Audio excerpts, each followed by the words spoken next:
Hi everyone, it's me, Tim, and this is part two of making a YouTube channel. So I did part one back in August, I think it was. I'll put a link below. And when this video comes out, it will have been 6 months since I started doing this. There's over 180 videos on this channel now because I've done one a day. And I say when this comes out, it's because when I was doing the videos where every day I wore a different shirt out of my boxed collection of video game shirts.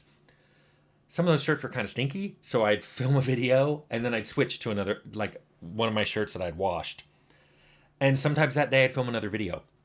And that way I got about 2 weeks ahead, which really helped because I took a week-long trip during the period of making this channel, and no one noticed because there was no interruption of videos because I had that buffer. But it has led to some funny discussions where I'll post a video and a friend of mine will call me and go, "We were just talking about that a couple days ago." And I'm like, "Yeah, I brought it up because I made a video about it 2 weeks ago."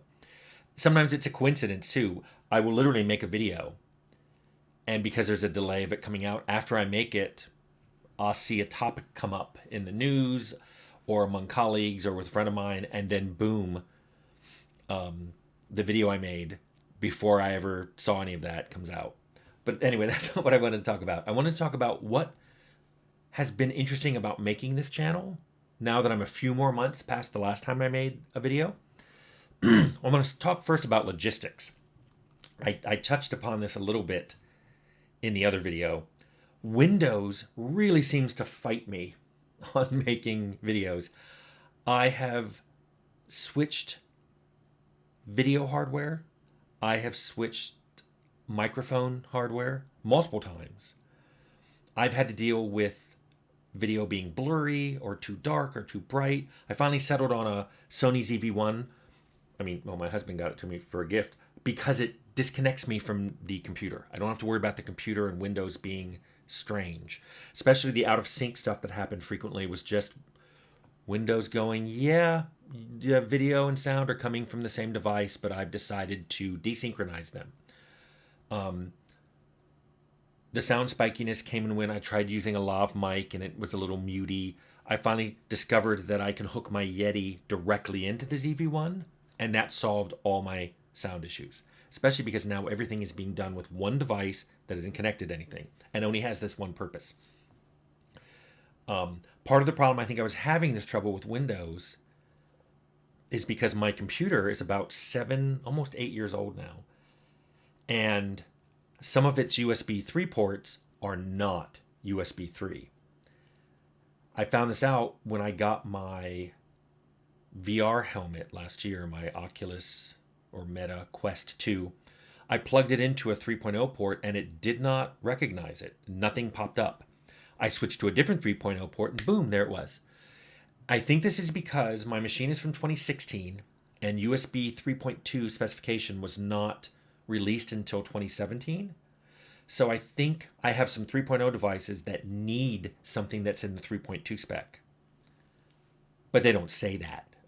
Most people don't understand, this is not something you can put on the box. Requires 3.2. And since my machine came out before it was finally ratified, I think they had to guess what some of the things were going to be, and they may have guessed wrong. And so some of my devices that need 3.0 don't get it. I also know USB plugs are color-coded. 3.0 are blue, but 3.2 are teal. And as a colorblind person, I have not seen the difference between blue and teal in decades. So there's that. I also had to learn software video editing. This was rough for me. I've never done video editing. I try not to edit my stuff at all. In fact, most of my videos I do in one take, and I just edit the beginning and end where you see me reach in and turn on and off the camera.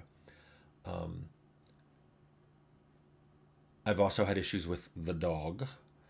We have a yellow lab. I think she's shown up. I know you've heard her. When I start talking, or my husband starts talking, she runs to where we are because she has FOMO. She has fear of missing out. She wants, is someone here? Are you guys talking about going out? Are you talking about food? I need to get in on this. So once I started filming these, she would then run in and look around and knock my arm and sometimes crawl under the desk and start snoring. And then the mic would pick that up. And I was like, oh, so now I have to shut the door. Shutting the door causes a little more echo, which I finally solved because the Yeti can be directed to only pull sound from the front and ignore the back. So finally got through all that. But let's just say that logistically, there was a lot of stuff I had to do that I was unprepared for. I never had to do as just making video games. The other interesting thing is I've been contacted by a lot of old friends. I left social media in 2016 after getting a death threat for mentioning I got married. There were some people who, when they saw that I married a guy, freaked out and were saying, oh my God, I liked his old games. What does that say about me? Nothing. It means you liked Fallout. But no, I actually got death threats. Facebook kind of ignored them. And I finally just left all of social media. I was done. But what was cool about making this channel is friends of mine have contacted me that I went to school with. In fact, I had dinner a couple weeks ago with a woman I knew in graduate school, my next door neighbor, who was in some of my AD&D stories. I have been contacted by people from past jobs I worked at. Some of them going, hey, now what I heard is this. And we've had really good discussions about things. Things where I realized my notes, since they were written in a passive tense, like I was told X, sometimes it's like, oh, okay, I heard that. What I heard was true, but it was from a different person who told me. Some people have contacted me from old jobs going, hey, I don't think I got the right credits. And I'm like, please see my video on credits. It's a nightmare to give everybody the credits they want. And yes, we have tried one in Arcanum, just saying this game was made by these people, and we didn't even say what it was, what they did. But online websites cannot handle that. So we all ended up getting random credit assignments. And I've also gotten contacted by people who want to offer me jobs, or in one case, VCs wanting to say, hey, if we gave you some money, would you make another game? And I'm like, I specifically said that that's not what I wanted. So it's interesting. Some of the people who contact me wanted to drag up old beefs. You know, one person said, hey, you didn't create that, I did. And literally, it turned out this is what happened. Someone said to me one time, hey, we should do feature X. And I replied, we are. About a year later, he said he wanted credit for it. He goes, I saw you in the hallway and I told you about feature X. And I said, yeah. And my reply was, it's already in the game. We already have it spec'd. We're putting it in. He goes, no, that idea came from me. And I'm like, that Confluence page, you can go look up the date. We already had that idea. So, you know, luckily I was saved by something as objective as a Confluence date. But that's happened in the past where people assumed because they thought of something that no one else had thought of it, and they should get the credit for it. And I even talked about how in Fallout, the idea for companions came well before the people actually got companions in the game. So it's just hard to say who should get credited. And some people go, credit everybody. I'm like, okay, but I'm not going to credit somebody who had an idea that someone else already had and has done. So there has to be a line drawn somewhere. This is an issue. I've also got contacted by a few people who said, you got me fired. To which all I could say was, if I fired you myself, I was doing it either because, yeah, you deserved it. You know, you weren't getting work done, or in one case, they violated some company rule multiple times and my hands were tied. I was like, I gotta let you go. But there were some people who got fired who blamed me, and I had nothing to do with them being fired. And all I can say is, if I wanted you fired, I would have fired you. But if you think I got you fired, let me just tell you, there were a lot of decisions that go into firing someone, and it's never done lightly. So that. I've had some people contact me and go, that's a crazy amount of work you do. I can't believe you do a video every day. Aren't you trying to retire? And I'm like, well, first of all, this level of work to do this kind of channel is nothing compared to the amount of work you have to do to get a video game out. And compared to my old work habits, where I'd work 6 or 7 days a week, this is literally, I mean, I think about what I want to talk about, kind of organize my thoughts, talk for 15 minutes, throw it up on the web. Like I said, I don't do much editing. I have recently tried to put photos and videos into some of my videos because I want to show the people, or I want to show the event, like when I'm talking about the launch parties I went to. But I usually don't do that. Also, doing something daily is not that hard because I've got a ton of topics. Working in an industry for 42 years, you got a lot of topics to talk about. There's a lot of ground to cover. But also, you guys give really good questions. Some people ask me questions, and I'm like, oh, I never thought to talk about that. I'm going to talk about that.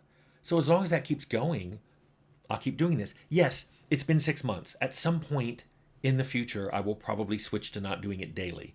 Maybe doing it 3 times a week or something. But I'll give you a heads up if I do that. And going on to comments, I've had really good comments. I mean, really good questions that led me to doing videos, some really good comments that I've responded to directly. Then there are comments, well, there are some comments I ignore where people just seem to want to go out of their way to be unkind. And I get it. It's the internet. This is not my first time on the internet. I was on the internet when it was called the ARPANET. But it's just weird how many people, I don't know. I don't know if it makes them happy to do that, or if they're unhappy, so they want other people to be unhappy, so everybody's kind of down at their level. But it's kind of sad to watch. And I don't know if they have the self reflection to know that it's sad to see comments like that, but seriously, it's not helping anybody when you just want to drag things down. If you yell at me or yell at people commenting on my videos, you're not getting anywhere. One of them that made me laugh the hardest is I will often say something, and then somebody deliberately or unconsciously or whatever takes the opposite of what I said and then argues it. I'll give you an example. I had a video recently where I said it's very hard to do this thing. Most games get it wrong. There was a comment that went, impossible to do this thing, you say? No, that's not what I said. That is exactly not what I said. When I said it's hard, and some people, and a lot of games don't do it, that implies some of the games do it, which means it's not impossible. It's just hard. And then I listed a bunch of reasons it was hard. So I don't know if that all got ignored, but sometimes it's hard to do these videos. I enjoy doing it because I like starting the discussion. There's things that just aren't talked about enough in this industry. But I see why my colleagues don't. And I've been approached by a lot of my colleagues going, why are you doing this? Why are you just opening yourself up to this kind of negativity? And I always have the same answer. If just one person on this channel picks up Unity or Unreal or Godot and makes a game, or is wavering on deciding whether or not to join the game industry and does, that's awesome. Because as I am semi-retired and eventually enter retirement, I'm playing a lot more games, which means I need better games. Uncle Tim wants you to make a good game for me. So now that I've explained through lots of videos what I like and what I don't like, maybe I'll get some better games out of it. I mean, that's a perfectly selfish reason to do this. But yes, I'm also happy when people say, hey, I think I'm going to go in the game industry because of this. That's cool too. And I like that.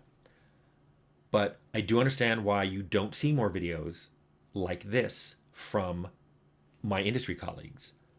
Some of you are unkind. Some of you just seem to want to argue just for the sake of arguing. I've tried to show them, though, the really cool discussions that some of you have had.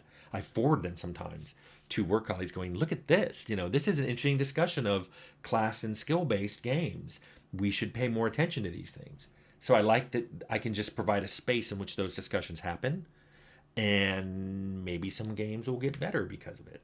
Maybe not, but I'm an idealist. Anyway, that was my part 2 of things I'm learning making a YouTube channel.